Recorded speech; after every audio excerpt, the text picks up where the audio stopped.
tout le monde.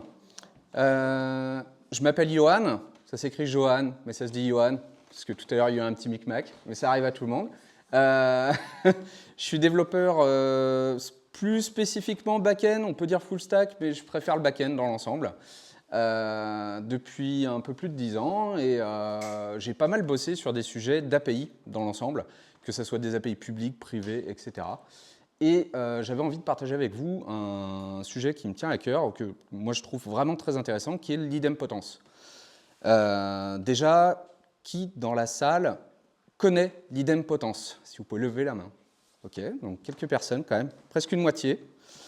Donc l'idempotence, qu'est-ce que c'est? Alors, avant d'attaquer le sujet, on va essayer de le clarifier. Si vous avez une action idempotente qui permet de changer l'état d'un système, alors vous pouvez l'exécuter plusieurs fois de suite sans risque, parce que l'état du système n'aura changé qu'une seule fois, c'est-à-dire à la première exécution. Alors en gros, ce que ça veut dire, c'est que vous pouvez bourriner une action, elle ne s'exécutera qu'une seule fois. On va prendre un exemple de la vie réelle. On a une clé de voiture assez classique, avec 2 boutons. Vous pouvez presser chacun des 2 boutons autant de fois que vous le souhaitez. L'action, elle va s'exécuter qu'une seule fois. Si vous appuyez plusieurs fois de suite sur le bouton, sur le cadenas ouvert, alors la voiture, elle s'ouvre et elle reste ouverte. Si vous appuyez plusieurs fois de suite sur le cadenas fermé, la voiture, elle se ferme et elle reste fermée. Alors bien évidemment, ici, on distingue 2 actions. Il y a un bouton ouvrir et un bouton fermer. Si vous les alternez, évidemment, la voiture elle va s'ouvrir et se fermer à tour de rôle. Mais quand on parle d'idempotence, on parle d'exécuter plusieurs fois de suite la même action. Donc soit ouvrir, soit fermer, mais jamais les 2. Donc une seule action, elle est toujours idempotente sur cette clé. Maintenant, on a une autre clé, une clé un peu plus vieille, où on n'a qu'un seul bouton. Et là, en fait, sur cette clé, on voit bien la différence, il n'y a qu'un seul bouton, donc on n'a qu'une seule action qui permet d'alterner le verrouillage de la voiture. Ce qui signifie que du coup, elle n'est pas idempotente, cette clé. Donc on pourrait résumer en fait qu'une action idempotente, c'est une action qui permet d'atteindre un état précis sans forcément avoir à le consulter.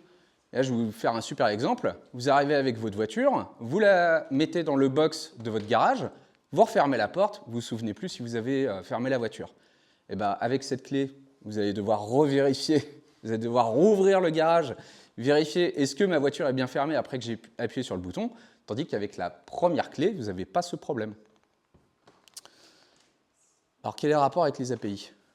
Je me suis dit en fait que là, un exemple serait super adapté.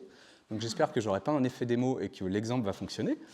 Notez qu'ici, on va étudier une API REST, mais la notion d'idempotence, elle est applicable à tout type d'API. Et quand je dis API, c'est même encore plus large que ça. Ça peut être du file system, ça peut être n'importe quoi. Donc, des API RPC, SOAP, GraphQL, ce que vous voulez. L'idempotence, ça s'applique. Là, on va se baser sur une code base avec Nest.js. Si vous êtes allergique, c'est pas grave, parce qu'en fait, c'est juste un support de présentation.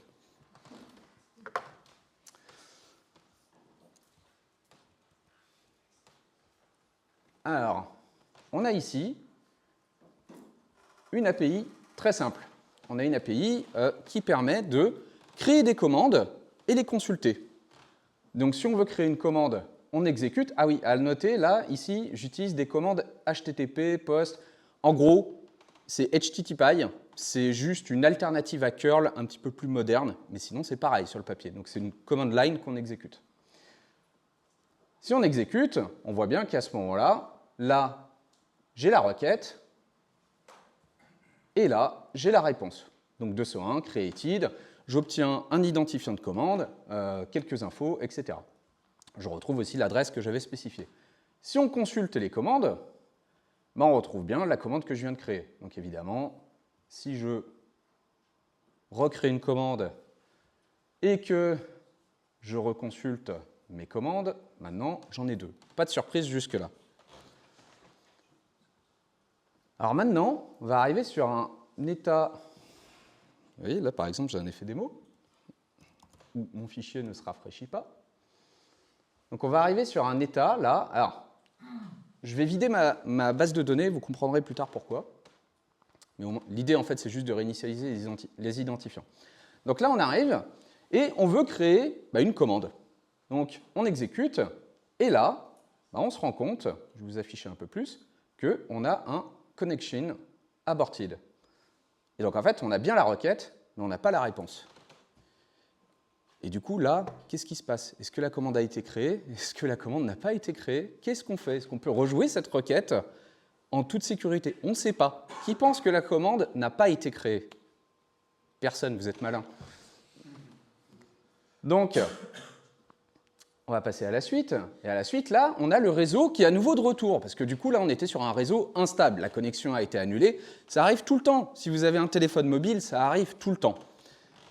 Donc là, on a un réseau qui est à nouveau stable. Et là, moi, je suis un peu bête, je suis plus bête que vous. Je vais retenter la requête. Et là, elle fonctionne. Je suis trop content. Sauf qu'ensuite, derrière, en fait, je me rends compte, par contre, il y a un petit micmac. ID 2. Mais j'avais réinitialisé la base de données. Mes ID, ils étaient revenus à 0, enfin à 1, excusez-moi. Et en fait, si on regarde, bah, j'ai 2 commandes. Donc, ça, c'est le problème qu'on veut éviter. Alors du coup, on va revoir un petit peu, je reviens encore un peu sur la théorie avec l'idempotence. Donc, la lecture, généralement, c'est facile, c'est idempotent. C'est-à-dire, en fait, quand on disait une API, il y a des requêtes souvent qu'on considère idempotentes sans même se poser la question. Par exemple, si on liste les commandes et qu'elles n'ont pas changé entre-temps, on s'attend à ce que 2 requêtes consécutives, ça retourne exactement le même résultat.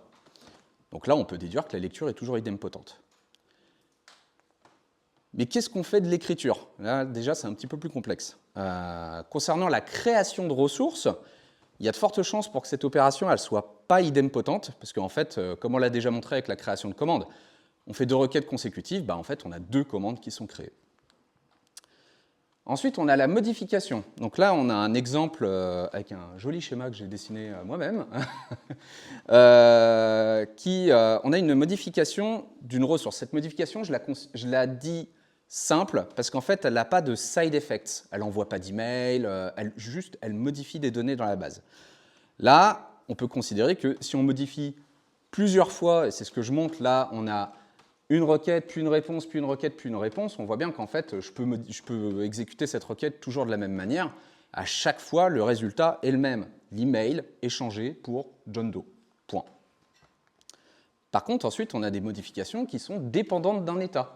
Donc là, on a une commande et on veut augmenter la quantité ou diminuer la quantité d'un article dans cette commande.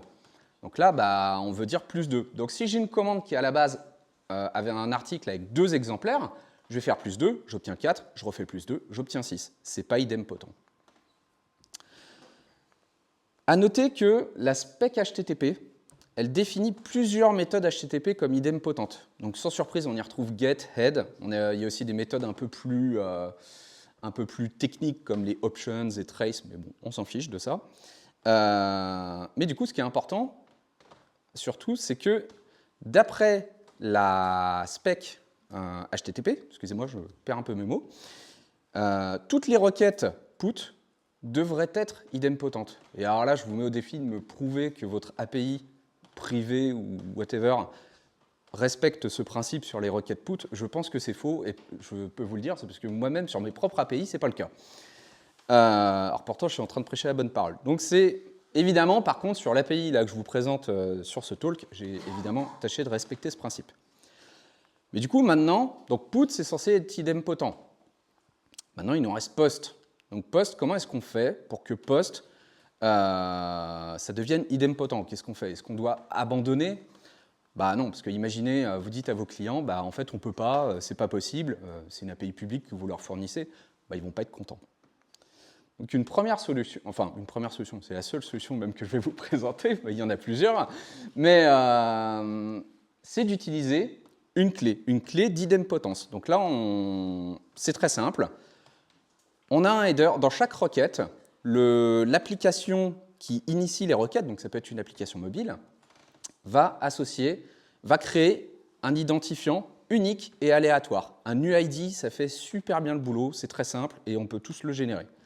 Donc lorsque la requête elle est reçue par le serveur, avec une clé inconnue du serveur, j'entends, dans ce cas-là, on va stocker, on va exécuter la requête, on va créer la commande dans la base de données, Et avant de renvoyer la réponse, on va stocker la réponse dans un cache avec en clé cette clé d'idempotence.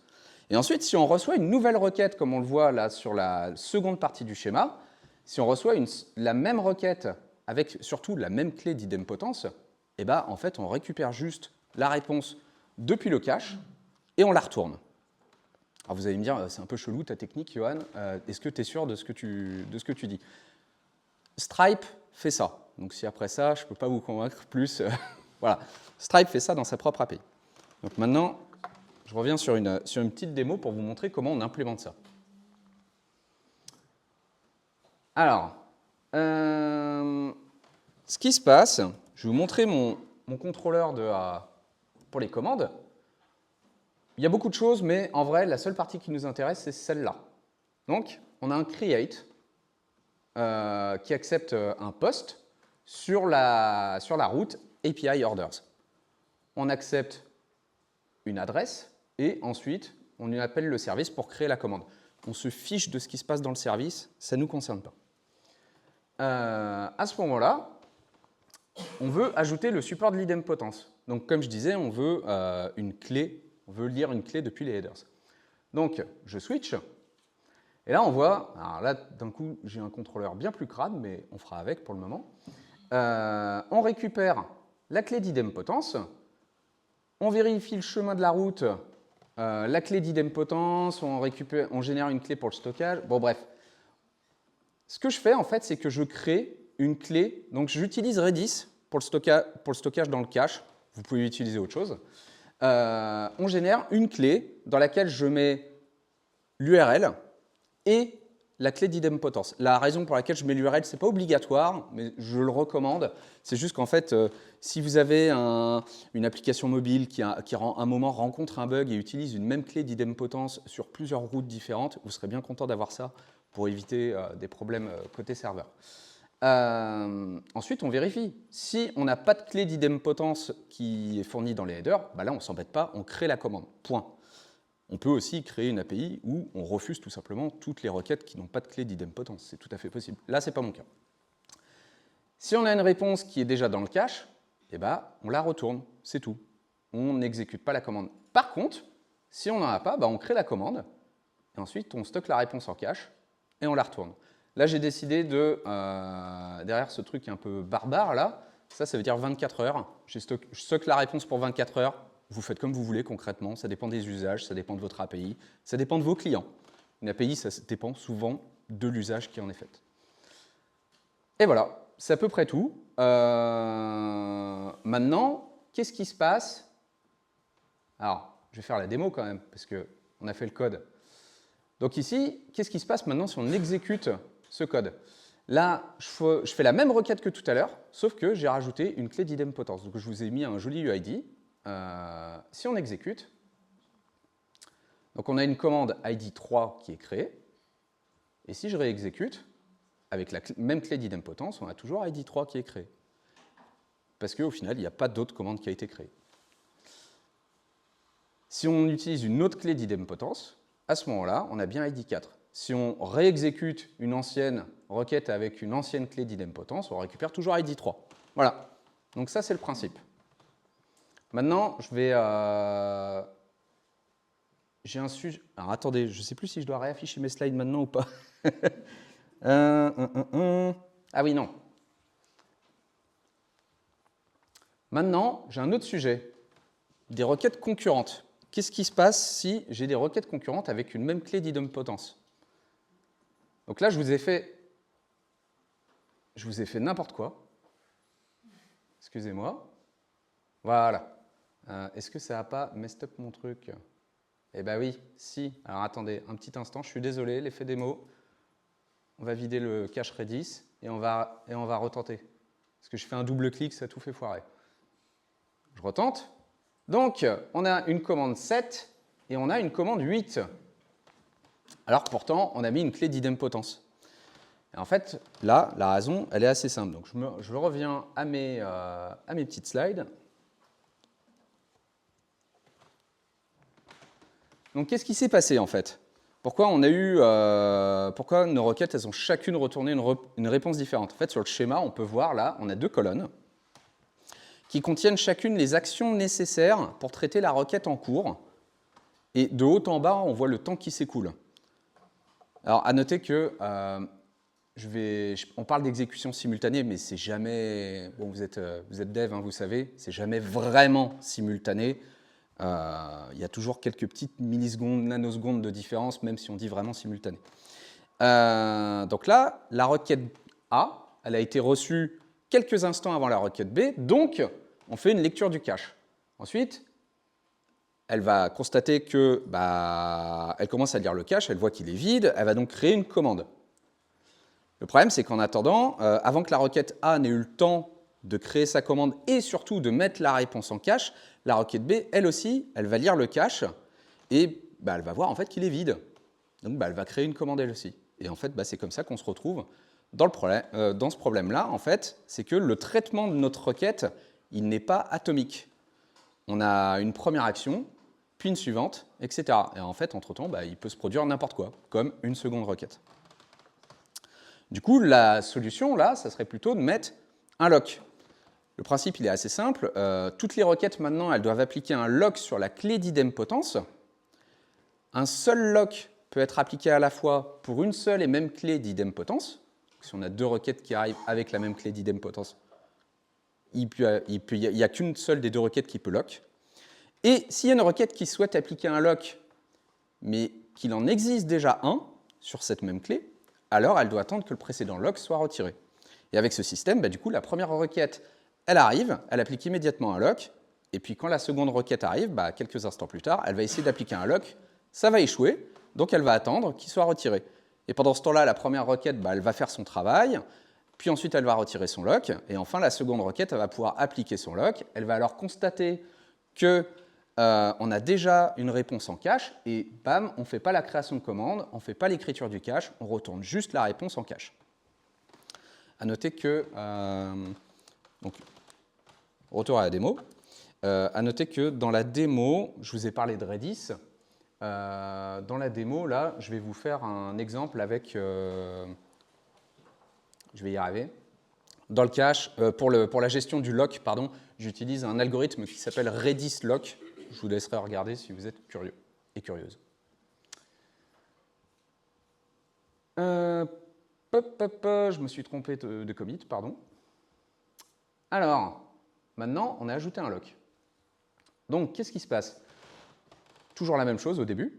Simplement, toute la partie qui va lire le cache, créer la commande et retourner la réponse, et écrire surtout dans le cache, on l'a mise dans un lock. Lock qui est ici. Et ce lock, en fait, il se base sur le même principe. On fournit une clé identique, on met le passname, on met la clé d'idempotence, on définit un timeout quand même pour éviter des problèmes, et enfin, derrière, on fait notre action, et du coup, ça, c'est atomique maintenant. Donc, il ne peut plus rien se produire entre-temps. Donc, on va faire un petit exemple. Si je retourne ici et que je fais l'exécution, là, on voit bien qu'on a ID9 et ID9. Cool, je ne me suis pas fait avoir. Et voilà, c'est à peu près tout. Histoire de... En fait, maintenant, on a un problème quand même, c'est que notre contrôleur, il est sacrément dégueulasse. Donc, c'est un peu nul. Avant, j'avais un contrôleur assez beau. Donc, en fait, on va... Avec Nest.js, vous avez un système qui s'appelle les interceptors. Pour ceux qui ne font pas de Nest.js, on appelle ça des middleware. Voilà, c'est... Et donc, si on retourne ici, on voit que à nouveau, je retrouve mon petit contrôleur tout simple, très sympathique comme avant. Et en fait, si je vais dans mes interceptors, mes middleware, et voilà, en fait, j'ai déporté tout ce travail-là dans un middleware. La petite différence, c'est que maintenant, parce qu'en gros, ce que j'ai oublié de préciser, je suis désolé, là je l'avais fait pour une requête de création de commande, mais concrètement, nos problèmes, c'est les requêtes POST. Donc en fait, le but, c'est que toutes nos requêtes POST puissent supporter une clé d'idempotence. Et donc là, en fait, c'est ce qu'on fait, parce que là, maintenant, je vérifie, est-ce qu'on est bien sur une requête post, est-ce qu'on a bien une clé d'idempotence, et dans ce cas-là, on continue. Et je crois que, je crois que c'est tout. Voilà tout. Des questions ?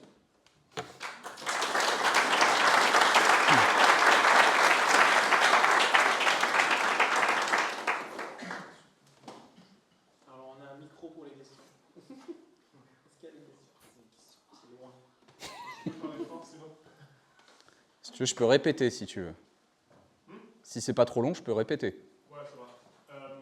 Là, après la création, pour chaque ressource, tu as en fait deux identifiants uniques. Tu as ton clé d'idempotence et tu as ton ID qui vient de ta base de données. Est-ce Oui. que ça a encore un intérêt de garder le deuxième et tu vas juste mettre le clé d'idempotence comme APK internal? Alors, la question, c'est, quand on fait une requête, on fournit à la fois une clé d'idempotence et la base de données génère un identifiant incrémental. Est-ce que ça sert de garder ces deux identifiants? C'est une excellente question. Si tes identifiants, in fine, dans ta base de données, ne sont pas des identifiants incrémentaux, mais sont des UID, pas forcément. C'est vrai que dans ce cas-là, tu peux juste garder l'UID de ta clé d'idempotence. Par contre, ça veut dire que du coup, tu vas devoir commencer à valider le format de la clé d'idempotence que tu reçois. Parce qu'en fait, ça pourrait très bien ne pas être un UID et ta base de données, elle pourrait exiger un UID tout court. Donc, je dirais non, vaut mieux pas. Vaut mieux séparer, même si dans ta base de données, tu utilises des UID, vaut mieux séparer. La clé d'idempotence, c'est un autre sujet, c'est à part, c'est pas lié à l'identifiant de ta ressource, c'est plus un identifiant de requête. Moi, ce que je me pose comme question, c'est de savoir l'UID, comment tu fais pour le fixer dès le poste, par exemple, sans le changer automatiquement, si tu renouvelles un poste, comment tu fais pour gérer le fait du premier UID, quoi. Alors, parce que logiquement, ça se renouvelle automatiquement à chaque poste. Oui, alors, ta question, c'est quand on fait une requête post avec un UID et qu'on veut renvoyer cette requête par la suite, est-ce qu'on ne va pas générer un nouvel UID par erreur? Et bien ça, vu que tu adores le front-end, il se trouve que c'est le boulot du front-end. Non, mais dans le sens... Non, mais j'explique. En fait, il faut que tu distingues l'envoi d'une requête et le réenvoi d'une requête. Et en fait, à ce moment-là, il faut que tu aies... Ça peut être une queue ou whatever, tu vois, l'architecture qui te convient le mieux. J'avoue, je suis moins calé là-dessus, tu vois. Mais il faut que tu aies un système où, en fait, si tu as une requête qui a échoué, elle repasse dans une moulinette qui va juste la renvoyer à nouveau, telle qu'elle est. Et donc, en fait, ça peut être une espèce de queue, tu vois. Plutôt que de faire en JS dans un navigateur, plutôt que de faire un fetch directement, en fait, tu peux faire un fetch directement et utiliser un service worker qui va faire le retry des requêtes, ou bien tu peux avoir un système plus maison où en fait, plutôt que d'appeler fetch, tu appelles une méthode custom. Tu vois. Voilà. Mais c'est un peu de boulot, je suis tout à fait d'accord. Est-ce que ce problème d'idempotence, on peut le rencontrer aussi quand on fait du stream avec des WebSockets? Ou est-ce que quand on fait du volatile, dans ce cas-là, ça patch ce problème? Alors, avant de répéter la question, le volatile, je n'ai pas suivi ce que tu voulais dire. Quand on fait du WebSocket, est-ce qu'on a le même problème que dans le HTTP? Imaginons qu'on fait un post mais en WebSocket. Et du coup, quand on fait du WebSocket, on peut envoyer soit avec un format où on envoie juste une donnée, et dans ce cas-là, on appelle ça un peu volatile, c'est-à-dire qu'il n'y aura pas forcément un retry automatique.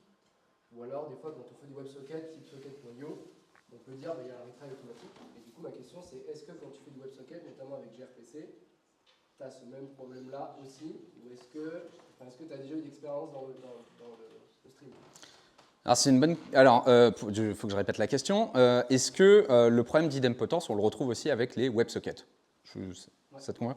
Donc, oui, je pense qu'on peut le retrouver. C'est une très bonne question parce qu'en fait, j'avoue, j'y avais pas pensé.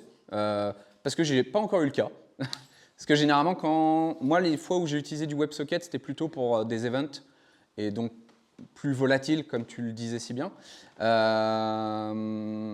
Après, WebSocket, il y a un côté où tu peux juste envoyer de la donnée sans attendre de réponse. Et là, notre sujet d'idempotence, c'est qu'en fait, on n'a pas obtenu de réponse en retour. Donc, je pense que quand tu fais un envoi WebSocket et que tu attends une réponse en retour, oui, dans ce cas-là, il faut sûrement gérer l'idempotence si ça peut amener à des side effects ou des créations de ressources multiples, etc. Parce que du coup, tu vois, typiquement, moi je bosse dans l'IoT et dans les métiers que j'ai fait, du coup, on était sur des chantiers et on développait des applications pour piloter à distance les machines, donc dans l'industrie du bois. Et en fait, il y a des moments donnés où quand tu as des chariots élévateurs qui sortent de la zone, par exemple, dans des paquets de bois, ils sortent de la zone, ils perdent la coupe. Et du coup, quand ils reviennent, ils retrouvent la coupe. Et pourtant, moi, du coup, on est en WebSocket parce qu'on fait du monitoring en constant. On suit les chariots, on suit où ils vont, on suit où ils passent les paquets, etc. dans les centres logistiques. Et du coup, nous, c'est vrai que quand on faisait du volatile, on n'avait jamais été confronté à ça, mais parce qu'on ne développait que sur un client. Et du coup, si on en développe pour 100, du coup, la question c'était... Donc toi, tu travailles, je répète pour tout le monde, toi tu travailles tu es dans un secteur où en fait il y a des lieux logistiques où en fait quand tu passes d'un lieu à un autre, la connexion peut être perdue et toi tu as besoin que cette connexion elle soit maintenue. Et il se trouve que moi je travaille aussi sur un secteur de l'industrie et dans les usines il y a le même problème. Dans une usine, il y a des endroits où tu captes bien, il y a des endroits où tu captes pas bien. Et on a eu un cas très simple où en fait tu peux écrire des commentaires sur un ticket de bug par exemple et si quelqu'un écrivait ce commentaire depuis un endroit où ça captait pas bien, si ça se trouve la requête était partie, la réponse n'a jamais été obtenue, du coup l'application mobile elle se dit je vais retenter. Du coup on écrivait 2 fois les commentaires. Donc là c'est un cas d'usage très concret parce que c'est vrai que les commandes ça peut être un peu plus et voilà, et donc ça oui, du coup typiquement dans ton use case c'est super adapté. Okay. Si tu as des pertes de connexion, l'idempotence c'est parfait. Et je crois qu'il y avait une question tout au fond. Non? Ah, excuse-moi. Moi j'ai un micro. Ma question c'était plus sur est-ce que tu es obligé pour gérer ce genre de système de prévoir une stratégie d'invalidation de tes clés d'idempotence ou tu laisses ta stratégie d'invalidation du cache gérer ce problème? Alors là j'ai triché parce que j'ai utilisé Redis et que j'ai l'expiration automatique des clés. Mais dans tous les cas oui, tu ne vas pas tout garder éternellement. Je crois que pour un cas concret, je crois que Stripe, il garde ça 1 semaine de mémoire. Après, en fait, je pense que ça dépend des usages de tes clients. Tu vois, si tu as des clients qui te disent moi, je peux avoir une perte de connexion pendant 1 semaine, ce qui me paraît improbable. Oui, effectivement, mais je pense qu'en fait, juste, tu vas surdimensionner un peu le truc, mais pas trop non plus. Tu vois. Ok, merci. J'avais une question, mais en fait, j'ai ma réponse. Je vais quand même la poser. J'avais demandé si c'était une bonne idée d'avoir un hash de la payload comme clé d'indépotence. Vas-y, répète. Alors, je me demandais si ça pouvait être intéressant d'avoir un hash de la payload comme clé d'idempotence, mais du coup, non, parce qu'on ne peut pas créer 2 fois la même ressource. Ouais, du coup. Voilà. Bon, je pose quand même la question. Non, mais c'est bien parce que d'autres se seraient sûrement posé la question aussi.